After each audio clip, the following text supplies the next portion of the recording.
welcome to Forged from Iron. As I always ask you guys at the beginning of the streams, please don't forget to like, comment on and share the stream to your social media platforms. Subscribe to our YouTube channel if you haven't done so already, and make sure you hit the bell icon for alerts on new content. And as always, guys, we thank you very much indeed for your support. We are here for the latest installment of the ongoing series, Mount Matty Rushmore. In case any of you are watching this for the first time, allow me to give you a rundown on how this series works. So basically, we get a guest in the hot seat, and we at Forged from Iron donate to them the side of a mountain where they can carve on the heads of 4 West Ham players or managers, someone associated with the club that they have seen during their time following West Ham United. Now, they may or may not be the best of the best in terms of players are concerned. They might be the most skilled players, but they might be someone that's more in the cult heroes envelope as opposed to a legend. They might be academy graduates. They might choose to focus on bad boys. They might even choose someone just on the basis that they quite like them as a person. Any combination of these genres or something completely different. It's their mountain. They can decorate it as they see fit. And in the hot seat today, I'm very pleased to say that I have Mr. Ian Crocker from Sky Sports. How are you, sir? I'm not bad, Rob. How are you? I'm doing all right, mate. It's beginning of a new week, and I've got Monday out the way, so we're on to the home straight. Soon be the weekend. I always count Monday as my day off because we always work weekends. So that's what Monday does to me. Your Friday's my Saturday. Exactly. Can't be bad.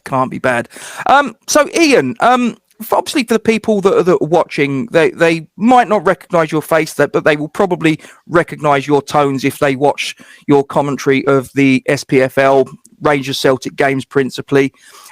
You're obviously commentating on that more often than not. People, though, might not realise your connection to the club. So how did it all come about that you started supporting West Ham? Well, I was born in Weymouth, Dorset, a seaside town. I supported my local team, Weymouth, who had some decent players back in the day who went on to bigger things. But I was 9 years old and I thought I really ought to support a professional team as well. So I looked for the results of the time, 74, I think it was, 1974. West Ham beat, I think it was Leicester 6-2 and Burnley 5-3. I thought, they look quite good. And they had, the main reason was they wore the same colours as Weymouth. So when you're 9 years old, things are that simple, really. I thought, where can I go wrong? Weymouth, West Ham for life. That'll be it. And of course, that season they went on to win the FA Cup in 75. Then won it again in 1980. So by which time I was 15. So I'm thinking, this is great. There's going to be a lifetime of trophies. But unfortunately, it didn't turn out that way. But hey, you've got to stick with them all the way, haven't you? Absolutely. It's one of those things. Once you've got a team, you've got to stick with them through thick and thin. Or as in the last 42 years, let's be honest, Ian, thin and thinner. But I was talking to someone the other day. Sorry. I was talking to someone the other day, and I said, funnily enough, two of the best moments that a lot of us would have as West Ham fans were in a 6-0 defeat in a semi-final and a 4-0 defeat in the semi-final when the fans came together brilliantly. And I thought, if that's something what supporting West Ham is all about, then what does? Yeah, I take it you're referring to the semi-final defeats to Oldham and Nottingham Forest at Villa Park. I remember that one especially well. The one on St Valentine's Day, I've tried to erase that from my memory. In all honesty, it was a bit wet. I do remember that much. And honestly, and the funny thing was with that one. I think we were singing at Banbury Park. We'll score 7 at Upton Park. We did score 3, but we had a few good chances. We might have actually got close. Yeah, no, I've got a vague recollection because I think the first leg, if I remember correctly, was one of the final games of Phil Parkes' career as a West Ham goalkeeper, and the second leg was one of the first games of Ludo McCloskey. So it was like the two legs were like a sort of passing of the torch, the passing of the baton in terms of the goalkeeping duties. And they were both pretty good, that's for sure. I mean, like I say, awful results, and obviously when we were there, I was at both games, and but it was just the way the fans came together with their singing and everything. Although the results were painful, we showed what being a football fan is all about. Absolutely, absolutely. And of course, you also have another connection with the club, because was it around about 86, 87 time you were on tannoy duties? Yes, I took over from Bill Redfrey, who'd been there for about 100 years. Lovely guy, Bill. And I won a competition on Essex Radio to become tannoy announcer. And obviously, having supported the club, it was a dream job for me. And I really, really enjoyed it. Loved every minute of it. It was a really special time at the club then, and because everyone had worked there for years, and people, still is in some instances, who worked there for like 30 or their entire lifetime. Yeah. And it was such a close-knit bunch and a lovely place to work. I couldn't believe it when I got the job. I think the old tannoy systems have moved on a bit from that day, mind you, because I was just probably a cackly voice coming out across the stadium. But so many happy memories and so many friends made. And of course, that was the year after the good year where we finished third. I took over. So I got to almost every game in the good season, apart from one. I'll tell you about that later. And I did it for about 3 years. And honestly, it was just been so young as well. I mean, they took a bit of a gamble on me. I don't think my voice had broken much before they gave me the job, but it was just fantastic times, and I loved every single minute of it, working there with some great people, not just the office staff, but also the managers and players, of which we'll come to, I'm sure. Absolutely. And you then went on from there. Was it then straight from West Ham you went to work for Capital Gold, or was there a... Yes, I had an office job at the BBC at the time. Okay. I couldn't get into the broadcasting side of things there. So through West Ham, through doing the tannoy, I met Jonathan Pearce from Capital and kind of got in there and ended up leaving the BBC office job and working for Capital full time. So I had to give up the West Ham job, which was a bit of a wrench, but I ended up covering them on radio, and so be it. Obviously, it was a step I had to make to further my career. And again, we had a really good team, and the station was buzzing. Some of the stuff we produced was, even if I say so myself, pretty good, with Jonathan Pearce at the helm. It was Julian Waters, Steve Wilson, who's now on Match of the Day, Dave Clark, great lad, Rob Watton, who does Sky Sports News. So all the boys are still knocking about here and there. A really good team and really good times. And it was such fun, and that was my break, really. So I've often found that probably in many jobs, it's not often about how good you are or what you can do. It's being in the right place at the right time, which I've managed to a few times over the years. And of course, during your time at Capital Gold, and I remember listening to a lot of the commentaries, like yourself, Jonathan Pearce, as you referenced, who, as you said, was at the helm, and there was a certain Bobby Moore that was on the staff of Capital Gold around that time. Yeah, Bobby was, obviously I started supporting West Ham just after he'd left, so. And then he played in the 75 final against us, of course. But I got to do a few games with Bobby, and honestly, he was such a lovely, funny, humble man. He'd ring you up in the office during the week to check which game he was doing, and he'd always chat about you and not him. And he was just a great guy, taken far too early. I remember going to a game with him. He drove me actually to West Brom, West Ham, and he said, "I'll park the car up. You go and get the press passes." So I went to the media door at West Brom.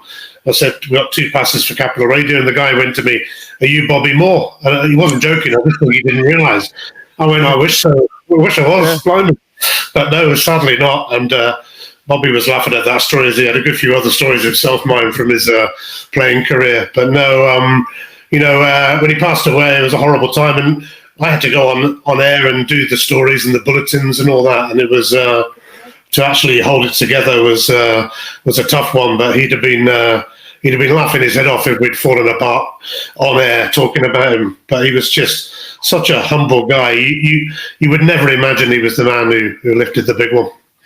Yeah, a lot of people that knew him personally have said a very similar thing to you. That I've heard them say that he was just a very humble man, very down to earth, a gentleman, immaculately turned out every time, on the pitch, away from the pitch. He was always very, everything was in its place, and very, very, very meticulous man. Yeah, he was definitely that. And, you know, just always thought about others. I mean, sometimes you're on the phone to him or even at the game with him and he's chatting away and I'm thinking, God, this is the guy who lifted the World Cup for England. He's not remotely interested in himself. He's asking about everything else. I mean, Jonathan worked with him a lot more, and Mick Lowes, who was at Capital Radio then, who I bumped into the other day, actually, Newcastle, another great commentator who was there. And them two mainly worked with Bobby. But I did get a few games with him and I'll treasure the memories for a long time because he was a really special person. Yeah, one of the all-time greats, not just of English football, but of world football. Yeah, absolutely. I mean, you know, the famous clip with him and Pele says it all, doesn't it? What a player he was. I mean, I didn't see much of him as a player because I was too young. But the bits I saw later on, when you go back and look at the way Bobby played the game, I mean, he was just... I mean, what was he like? He was absolutely phenomenal as a player. Yeah, timing. It was. My dad saw him play quite a bit back in the day, and everybody says a similar sort of thing as to what my father sort of said. You know, he wasn't the biggest, he wasn't the strongest, he wasn't the quickest, but it was his timing and he knew where the ball was going to be 5-10 seconds before it was, and he could read the game superbly well. And as you say, just I think he was 51 when he left us. No age at all. No, it was a horrible time. He'd been ill for a while, and he was at a game at Wembley, wasn't he? Not long before, when he didn't look great. But I think I can only imagine he just wanted to go back to say goodbye to the stadium. Sad times, but so many happy memories about him, you know, and they will be cherished forever. Definitely. Right, let's get into it then, Ian. So I'm going to hand to you now a hammer and a chisel. I've got the ladder, I'm footing it, you're going up the ladder, and you are about to carve out the head of your first West Ham hero during your time following the club. So, Mr. Ian Crocker, who is the first one you are going to chisel away at? Well, the first person I would have to say is someone who made me feel so welcome when I got that as tannoy announcer at West Ham, and he just happened to be the manager, the gaffer, the one and only John Lyall. Yeah, absolutely. Again, another man that everybody speaks so highly about. Did you ever get a chance to meet John Lyall during your career? I guess you must have done. Every week. I mean, for some reason, we just hit it off. I mean, I was only 21, remember, so I'm like a super fan at that time. And, you know, to actually be working with a guy that I've seen over the years winning what he did and playing the sort of football that he did. So anyway, I got introduced, and like I mentioned earlier, it's such a close-knit family among everyone at the club. John immediately had me in his office for a cup of coffee. And I said, you know, on the day of the game, I need to read out the teams over the tannoy. I said, so if I could get an early shout of the teams, then that'd be great. And he said, oh, just come in my office. Come in, you know, 1:30 on Saturday, have a cup of coffee. They always used to have a spread of sandwiches, so I talked to a few of those as well. But of course, at that time also, some of the opposing managers were also coming into his office to say hello. Wow. So I'd be sat there and he'd be going through the team and like, you know, Fergie or whoever, some of the great managers of the day would come in, and John would always, without fail, introduce you to say, this is Ian, he does our tannoy, he's just getting ready for the teams, and they'd all shake your hands and all that. And John didn't need to do that. You know, a football manager's office is a pretty private place between football managers, I think, over the years. I have been in a few, but really it's a place for them, and rightly so. So he had no reason to do that, but it was just typical of the gentleman he was. So we had quite a connection every week, really. And he always, another one who always took time to talk to you and ask what you were doing, even though, you know, he was pretty busy at the time. When he left, you know, when he finally left the club, which was sad, I wrote him a letter just to say, you know, really appreciated you taking me under your wing and doing all that for me, because you didn't need to. I'd have coped without it, but it just immediately made you feel part of the West Ham family that worked at the club. He sent a standard letter back because he'd had so many replies, but he wrote a little line. I still got it at the bottom just to say, I'm sorry for the standard reply, but listen, thanks very much. Really enjoyed the times and really appreciate it. I've been inundated with letters, etc. And I thought that's just another example of what not only a fine manager he was, but an absolute gentleman, like so many from that era. Yeah, absolutely. Everybody speaks so highly. I mean, we've been fortunate enough to have. I mean, we've as we were saying before I started the broadcast, the recording. Excuse me. We've been lucky enough on the channel to have Stuart Slater, Tony Carr, David Cross, Ray Stewart, and Tom McAllister, all of whom had a great deal of experience working under John Lyall.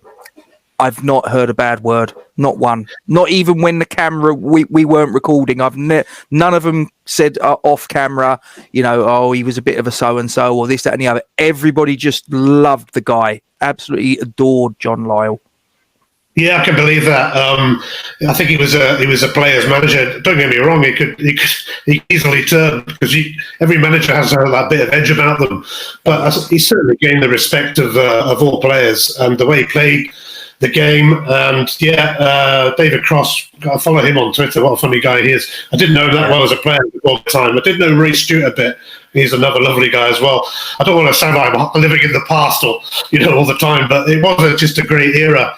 And John, in many ways, typified what West Ham were about at the time with the way he conducted himself. But also, he was a winner, and that would come first for him.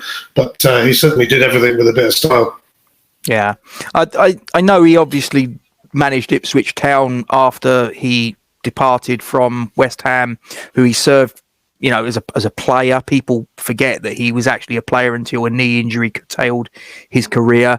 He went into the coaching side of things. He was taken under the tutelage of Ron Greenwood, then became the manager succeeding Ron Greenwood, left in the wake of the 88-89 season when we was relegated, and then later took over at Portman Road.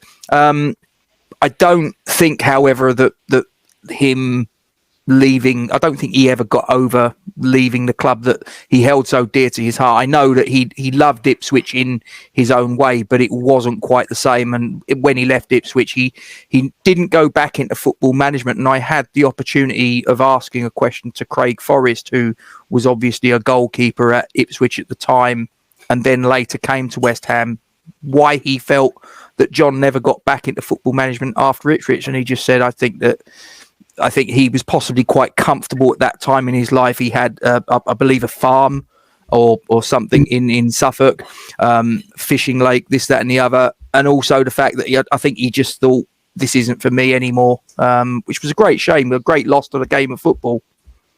Yeah, another one who died too young as well. But I mean, I think when you've had such a long association with one club, and all the people I've pitched for this today, it's a similar story, longevity at West Ham.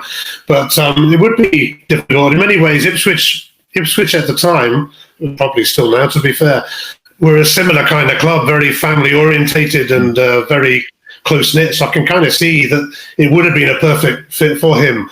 But the letter he wrote was his address was from Suffolk. And if anyone had earned the right to do a bit of fishing and take a break, I think John did. But just a shame that he didn't hang around with us for a bit longer as well.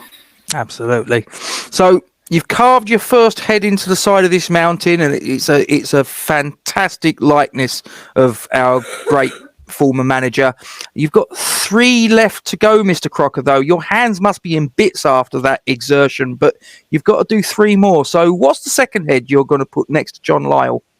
Well, the Skin is another guy who made quite an impression on me, but who had already done so with his with what he'd done as a player for so long. And he was my hero growing up. And another guy, I've been so lucky. I've got to work with so many West Ham guys in the media, but also this guy at the club as well, is, of course, Billy Bonds. Absolute legend at the club. All-time appearance record holder. So, I don't know about you, Ian.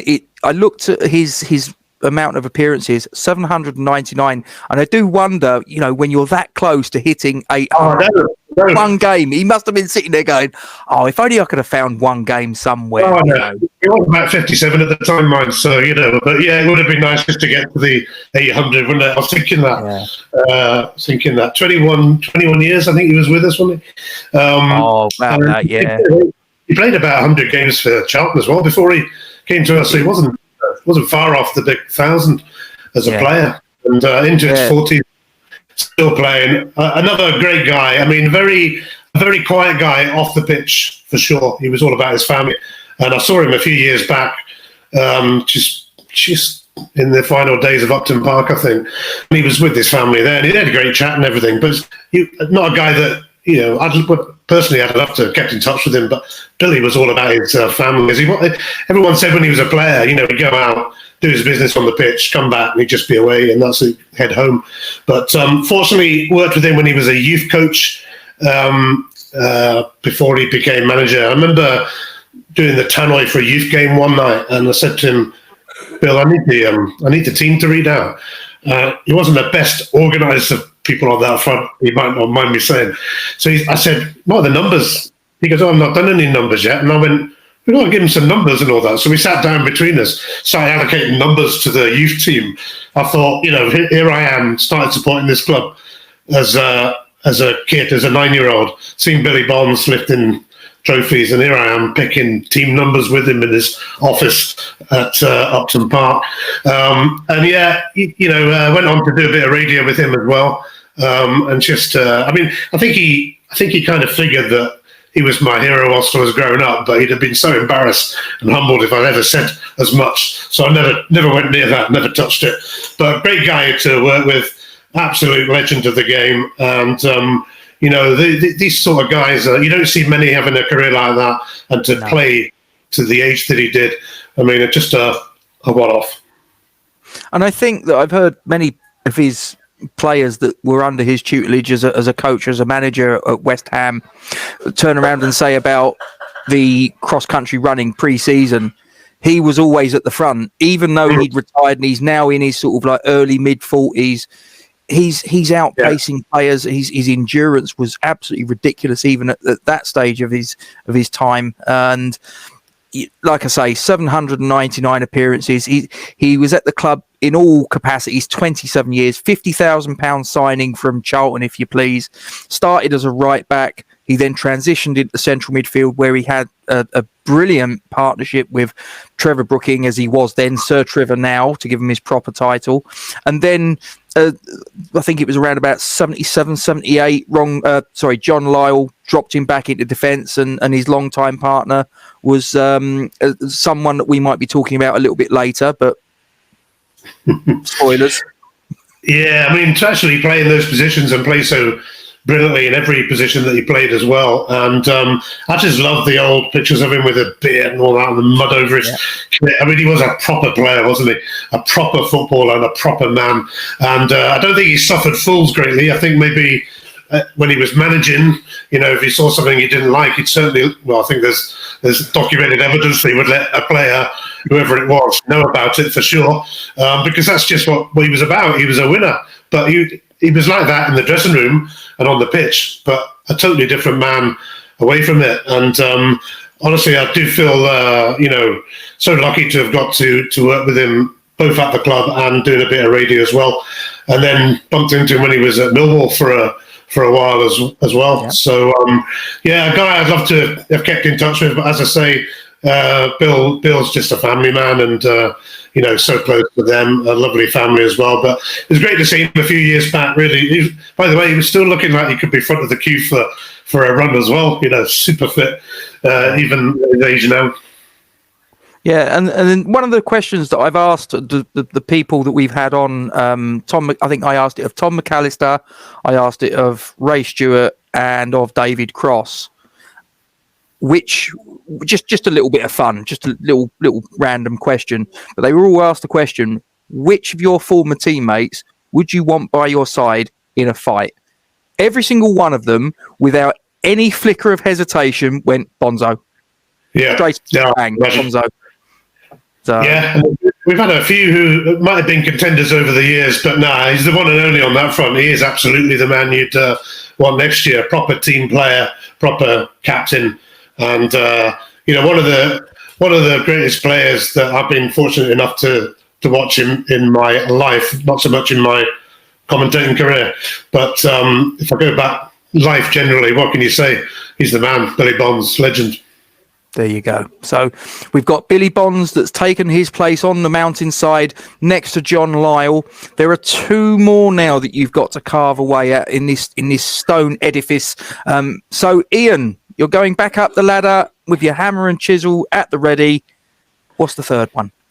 This one I found really difficult because I've changed my mind on this probably 100 times because there are so many people, I'll mention some of them in a minute, who could have been this person. So I've decided to pick him to represent all the others that I could have picked, because he was another player who gave his career to West Ham, fantastic player, and another fantastic gentleman off the pitch. But I'm going to have to apologise to a few that I haven't picked, that's for sure, but I have picked Alvin Martin. Alvin Martin, there he is. Someone that everybody sort of mentions, he wasn't a born and bred Cockney. He wasn't from the East End of London. He came to the club from Bootle in Merseyside. But someone that is just West Ham through and through. He got to know the club.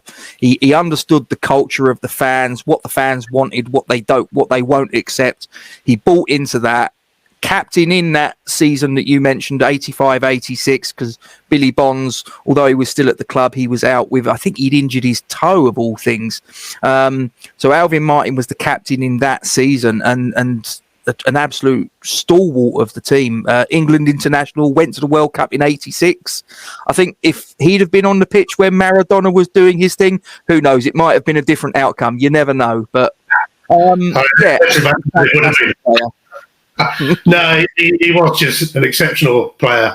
And the good season, 85-86, the only game I missed, home and away, was 8-1 against Newcastle when he scored a hat-trick against three different keepers. I started a new job at the BBC that day over at Shepherd's Bush, and they had some welcome thing in the evening, which I thought, well, I can't not go on the first day.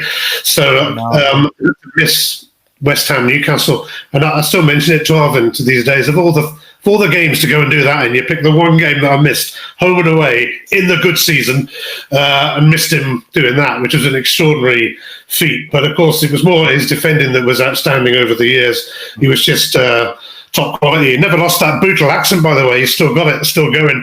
Another guy I worked with on the radio, and just a great man. In fact, when Bobby Moore died, me and Alvin were doing the games immediately afterwards. I think the first one was at Sunderland, so we had to talk about the minute silence, and we I don't know, we held it together completely, but we held it together as much as we could. He's good. I love still hearing Alvin on Talk Sport occasionally. Knows what he's talking about, and of course he was when I was a 15-year-old watching on my sofa in the cup final team of 1980 as well. What would he have been then? 2021 maybe? About that, yeah. Just have a look here. He was born in 58, so he'd have been about sort of 22, going on 23, something like that. 22. Part of that. But listen, for this, I could have gone Tony Cottee because of his goals, and I worked with Tony as well, another great lad. Tony Gale will be wondering why I haven't picked him, because of all the ex-players that I've worked with and done commentaries with, Gailey's the one I've worked with the most, and he probably deserves. But then I'll be getting a bit personal. But this is, as I say, this is Alvin on behalf of all these others. Frank McAvenny, I bumped into Frank in a curry house in Glasgow a few months back, and I'd had a couple of drinks before I went there. I was meeting a mate, and he was there. I've seen him around everything in Glasgow, but I started chatting, and even though he was with his family, I started talking about 85-86. I was like, we should have won the league. We should have won the league, Frank. Anyway, I don't know what I was doing, interrupting his curry. Anyway, I bumped into a couple of weeks ago at Celtic Park after the Old Firm. Saw him, he was coming in as I was going out, and I said, all right, Frank, and he said, you're not going to talk about bloody 85-86 again, are you? I said, no, I've done that enough in the curry house, sorry, don't worry about it. But another guy who made such an impact, Ray Stewart, you mentioned, Dixie, DiCanio, Alan Devonshire, could easily have been there. Loved watching him. Parksy, Frank Lampard Senior, and Georgie Paris. I used to love Georgie, but so much about that team, in the mid '80s, and the Cup Finals team of 1980, which I particularly knew. And by the way, when I get back to West Ham to commentate, a lot of these ex-players are milling around the media room, and I saw Alan Taylor there once, and I kind of looked at him and he looked at me, and I sort of went, "Oh, hello," and he said, "Oh, Alan Taylor." I was like, "Yeah, I know." And, but I find myself, who else did I see? Quite a few from that era, Georgie Paris as well. And I found myself, I could hardly speak. I found myself being transported back to being the 10, 15-year-old kid supporting West Ham from a small village in Dorset. And I'm like, oh my goodness, and Phil Parkes was there as well. And Gailey introduced me to Alan Devonshire a few years ago, and I just honestly not usually lost for words. I just didn't know what. I was just like, oh, hi Dev. So great to meet these former players, and what players they were. So many to choose from. But I thought, I'd go for a proper leader to encapsulate them all and to represent them all in Alvin. Yeah, and a guy who yes, he had a period at Leyton Orient in the 96-97 season, but take that to one side, he played his entire career at West Ham United. He joined in his youth career. He joined in 1974, and by the time his career wound up, we were at 1996. So 22 years service as a player. Still someone that is, like you say, he's still associated with the club. He's claret and blue. His son David, I mean, that was a beautiful moment. That must have been an absolutely moment for him as a father. That game at Stamford Bridge, seeing his son David making his debut, keeping a clean sheet. We was in a relegation battle at the time, and the scene of his son going up the stairs to his father, them embracing, absolutely beautiful moment for both of them. That had me going a bit, but not as much as it had them going. Yeah, I mean, when I worked with Alvin, he was always telling me about his boys, because both of them went into the professional game. And those sort of moments in football are maybe becoming a bit few and far between these days. Maybe we've kind of gone past that level to some extent. But as a one-off moment, that took some beating. And I can imagine what Alvin would have been like that day. He's a big softy, really, despite the central defender in him. But no, a really, really special moment. And I know David didn't play too many times, but he's always got that day to remember and to cherish. Yeah, absolutely. So you've done 3/4 of your mountainside, Ian. We've got John Lyall, we've got Billy Bonds, we've got Alvin Martin. So 3 stellar names, it has to be said, that you've got up there. So this next one, I would imagine, has to be in that same sort of exalted company, doesn't it?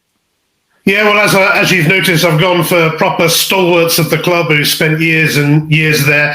And back then, that was a bit easier, I think, when they were around and playing. It kind of happened a bit more often, whereas now players move here, there, and everywhere.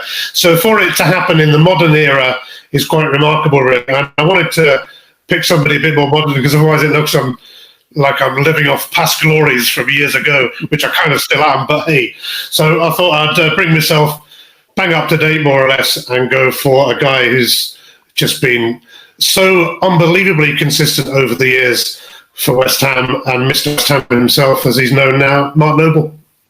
There he is, Mark Noble. Talk to me about some of your memories of Mark. Do you know what?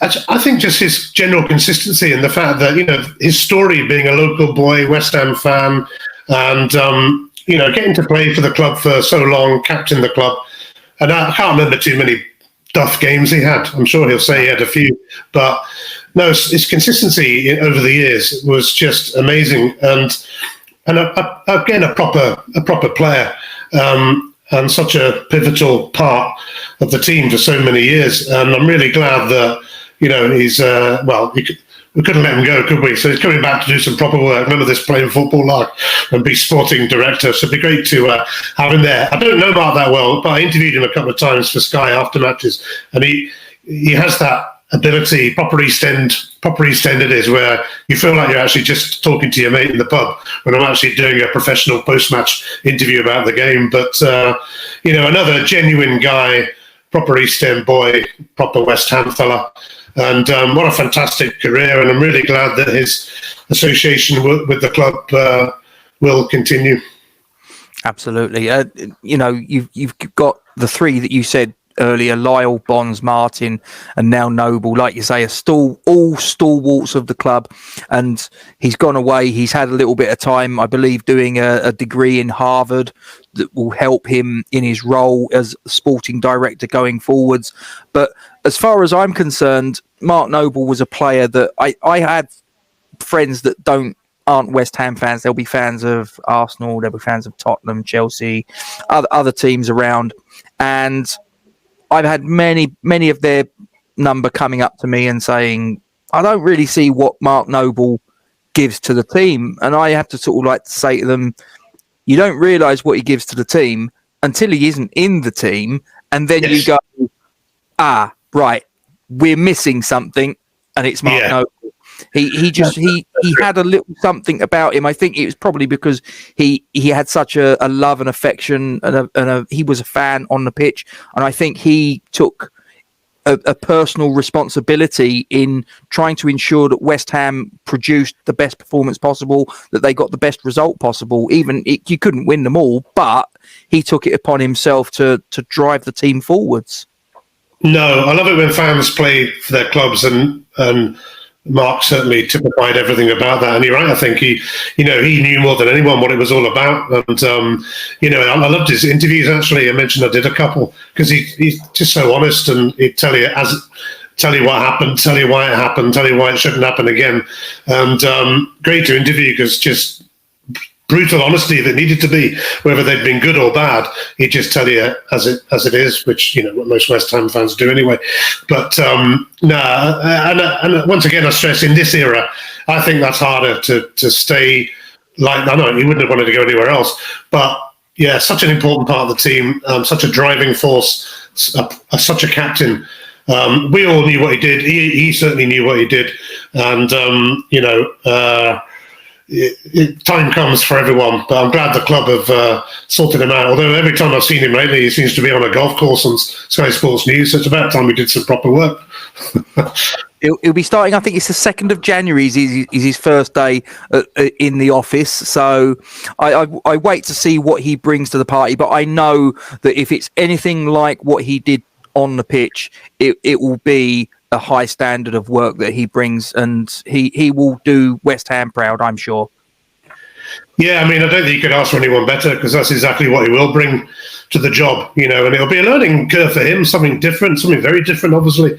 But he's put the hours in to prepare himself for it, and I think it was probably good that he did have a reasonable break after so long in the game. You actually, I think, would need a period of adjustment, and also to spend more time with his family. I mean, listen, it's a great career to have, being a footballer, and people will say, "Oh, it's well paid and everything," but there are sacrifices for them as well. Being away from their families so often and all that. So he's had that time, and now he's coming back, and it's going to be. It'll be really interesting to see how he does in that job, and I can only wish him all the best after all he's done for us over the years. Yeah, and the one regret I have of his career is he never got one single solitary England cap. But I saw a quote that was attributed to him on social media. I assume that it is correct, that he has a tinge of disappointment about that fact. But I think that the fact that he played for West Ham all those years, 550 appearances in all competitions, I don't think he's bitter about it. I think he's just like, look, it's one of those things. Like I say, I wish, on a personal point of view, I wish he'd have just got one cap. I think in the 15-16 season, to be honest, Ian, I think there was a lot of midfielders that went to Euro 2016 that, in my opinion, Mark Noble was head and shoulders above that season. Yeah, I agree. I mean, I think there should have been some caps in there, but I don't think he's the sort of guy who's going to, let it become never let it become an issue. Just got on with what he was doing for West Ham. But I don't think many people would have argued had he got a few caps. But then similar with Billy Bonds, of course, wasn't it, back in the day? Yeah.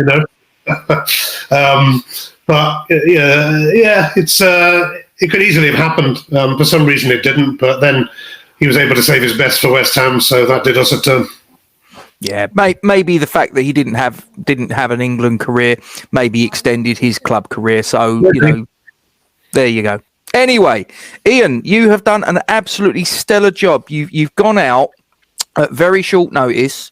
You've gone to WH Smith's. You've got a copy of Stone Masonry for Dummies. You've done a YouTube tutorial, and I'm telling you now, ladies and gentlemen, when I peel back the curtain and to reveal Mr. Ian Crocker's Mount Matty Rushmore, look at that, ladies and gentlemen, from left to right. We've got some legends of the club. Look at that: John Lyall, Billy Bonds, Alvin Martin, and Mark Noble. That is some quality craftsmanship, Mr. Crocker. I commend you. Some quality hairstyles going on there, and I don't mean mine as well, that's for sure. But they look good. They look good. I mean, and I like to see the smile on John's face there, because every time I saw him win or lose, he pretty much did have a smile on his face going around Upton Park. Yeah, Bill, what a player. Alvin, class, and Mark Noble. You know, 4 guys who gave so much to West Ham, and that's why I've gone with them. But as I mentioned earlier, there are actually so many that I could have put in very easily. You know, probably needed about 24 to pick rather than 4, but they wouldn't have fitted on the side of your mountain. So. Well, I could always, you know, we could always do this again. I could give you another mountain, and you could put another 4 up there another time. Who knows? Brilliant. Well, Ian, I'd like to thank you very sincerely for agreeing to spend your time coming on the channel and making a contribution to this particular series. I do appreciate it. No, I enjoyed doing that, Rob. Thanks for asking, and hope there were a few stories in there to keep people entertained. And glad we got that win on Saturday against Wolves. Onwards and upwards for this season. Yeah, poor old Bruno Lage, though. It didn't quite go so well for him, but that's Premier League football, ladies and gentlemen. That's the dividing line between success and failure. It's that thin. So there you go. Anyway, ladies and gentlemen, thank you very much indeed for watching. Please don't forget to like, comment on, and share this stream to your social media platforms. Subscribe to our YouTube channel if you haven't done so already, and make sure you hit the bell icon for alerts on new content. And as always, we'd like to thank you very much indeed for your support, and we're just going to finish with our usual sign-off. Come on, you Irons! Come on, you Irons!